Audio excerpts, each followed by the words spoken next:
Assalomu alaykum. Agarda siz Google formani o'zingizni telefoningizdan to'ldirgan bo'lsangiz, quyidagi tartibda chiqadi.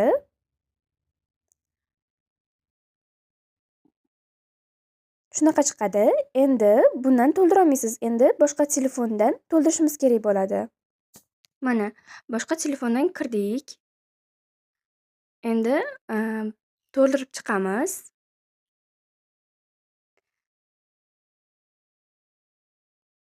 Mana shu ism-familiya so'ralgan joyda to'liq ism-familiya sharifingizni to'liq yozishingiz kerak.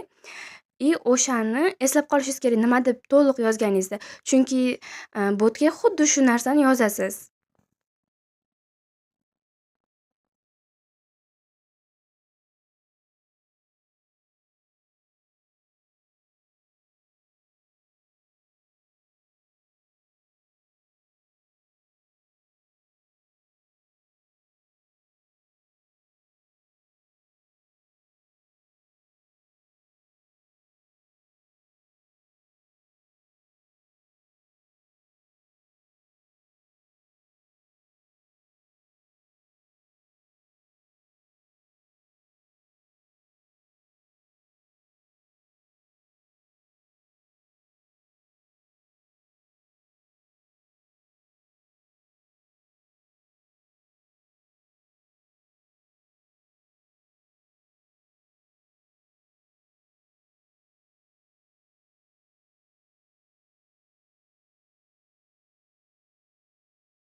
Bu yerda to'liqroq yozishingiz kerak, volontyorlik ishlari qanaqa ishlar olib borganingiz haqida.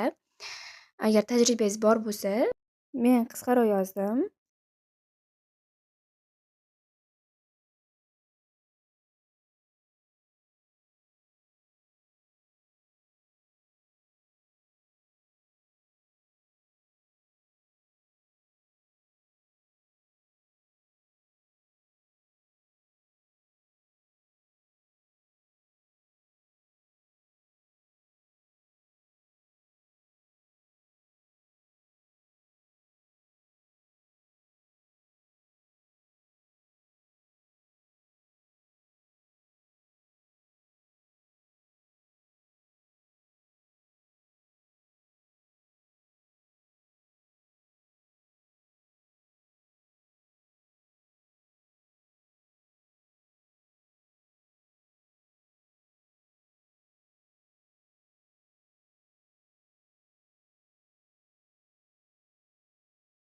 Google formani to'ldirib bo'ldik. Endi Telegram botga o'tamiz.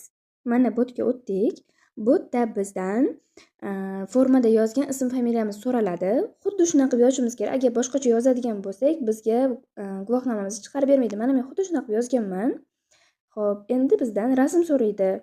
Rasm tashlashimiz kerak. U so'ragan bo'yicha mana bu 3 ta qoida bo'yicha tashlashimiz kerak. Mana shu. Keyin biz rasm tashlaymiz. Rasm tashlaganimizdan keyin bot bizga guvohnomamizni chiqarib beradi. Keyin Google akkauntimizga xabar kelishi kerak, lekin u 5 kun ichida keladi. 5 kun kutishimiz kerak bo'ladi. Endi guvohnomangizni 1 yillik muddati tugagandan keyin guvohnomangizni yangilash uchun yana botga start bosasiz. Mana men bosdim. Keyin Google formada qanaqa yozgan bo'lsangiz ism-familiyangizni guvohnoma olishga ham xuddi shu tartibda yozgansiz-ku. Endi bu yerda ham xuddi shu tartibda yozasiz ism-familiyangizni. Qanaqa tartibda to'ldirgan bo'lsangiz. Keyin sizga bot mana shu xabar jo'natadi. Men sizning guvohnomangizni allaqachon yaratdim degan xabar keladi. Keyin siz bot aytganday regenerate ni bosasiz. Mana men bosdim. Keyin sizdan rasm qayta tashlashingiz uchun mana shu talabni yana qayta tashiydi. O'tgan safar nima deydi, guvohnoma olganingizda qanaqa talablar bilan tashagan bo'lsa, bunda ham xuddi o'sha talablar qo'yiladi. Keyin siz rasm tashlashingiz kerak. Xo'sh, mana men misol tariqasida tashadim bu rasmni o'ziga qayta. Mana guvohnomam yangilangan holda mana menga taqdim etildi. Yana qanaqadir savollaringiz bo'lsa, bemalol yozib qoldirishingiz mumkin. E'tiboringiz uchun rahmat.